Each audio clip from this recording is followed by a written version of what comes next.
As-tu déjà fermé les yeux en pensant à Paris? As-tu déjà imaginé la Seine qui traverse la ville, les rues calmes au petit matin, et une grande tour en fer qui semble toucher le ciel? Cette tour, tout le monde la connaît, mais sais-tu vraiment d'où elle vient? Connais-tu son histoire, ses secrets, et les doutes qui l'ont entourée?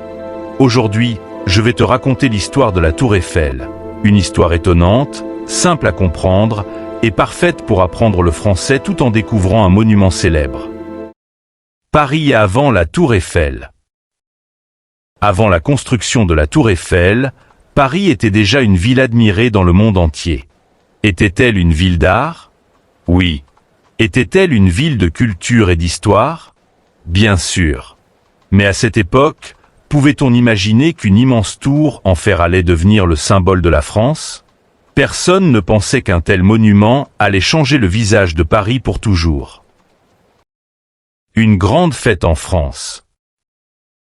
En 1889, la France prépare un événement très important. Sais-tu lequel? Il s'agit de l'exposition universelle. Pourquoi cette grande fête? Pour célébrer les 100 ans de la Révolution française. La France veut alors montrer au monde sa modernité, son progrès et son intelligence. Mais comment impressionner les visiteurs venus de partout? Que peut-on construire pour marquer les esprits? Gustave Eiffel. C'est à ce moment-là qu'un homme propose une idée audacieuse. Son nom est Gustave Eiffel. Qui est-il? Un ingénieur passionné par le métal et les grandes constructions. Que propose-t-il? Une tour en fer de 300 mètres de haut. Cette idée semble incroyable, presque impossible. Peut-on vraiment construire une tour aussi haute à cette époque? Beaucoup de personnes en doutent. Les critiques et les doutes. Quand le projet est présenté, les réactions sont très fortes. Les artistes trouvent la tour laide. Les écrivains disent qu'elle va détruire la beauté de Paris. Ont-ils peur du changement? Ont-ils raison de critiquer cette idée nouvelle? Les journaux parlent de la tour, les débats sont nombreux, et la polémique grandit. Mais Gustave Eiffel abandonne-t-il? Non, il continue et croit profondément en son projet. La construction de la tour. La construction commence en 1887. Comment construire une tour aussi grande? Avec du fer, de la précision et beaucoup de travail. Plus de 300 ouvriers participent au chantier. N'est-ce pas dangereux de travailler si haut? Malgré les difficultés, la construction avance rapidement. En seulement 2 ans, la tour prend forme et s'élève au-dessus de Paris. L'ouverture en 1889. En 1889, la Tour Eiffel est enfin terminée. Que se passe-t-il alors? Les visiteurs de l'exposition universelle viennent la découvrir.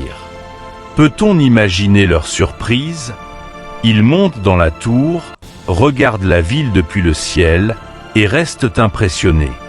La Tour Eiffel devient la plus haute construction du monde. Comment ne pas être émerveillé devant un tel monument? Une tour menacée. Mais savais-tu que la Tour Eiffel n'était pas destinée à rester? Au départ, elle devait être conservée seulement 20 ans. Que devait-il se passer ensuite? Elle devait être détruite. Cette idée peut-elle sembler incroyable aujourd'hui? Pourtant, à l'époque, beaucoup pensent que la tour n'aura plus d'utilité après l'exposition. Sauvée par la science. Heureusement, l'histoire prend une autre direction.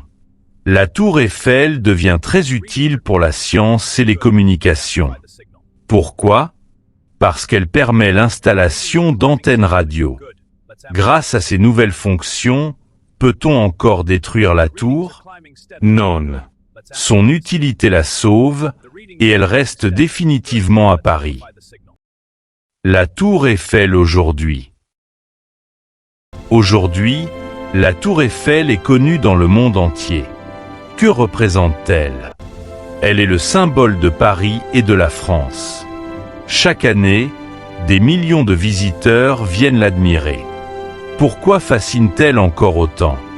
Peut-être parce qu'elle brille la nuit, qu'elle inspire les artistes et qu'elle fait rêver petits et grands. Une leçon à retenir. Que nous apprend l'histoire de la Tour Eiffel? Qu'une idée critiquée peut devenir un succès. Que la persévérance est essentielle. Gustave Eiffel avait-il raison de croire en son projet? Oui, car aujourd'hui, sa tour est l'un des monuments les plus aimés au monde. Conclusion.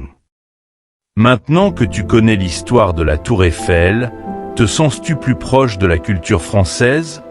As-tu enrichi ton vocabulaire et amélioré ta compréhension du français? Continuer à écouter des histoires, n'est-ce pas une excellente manière d'apprendre une langue? Alors continue, pratique chaque jour et découvre encore d'autres histoires en français.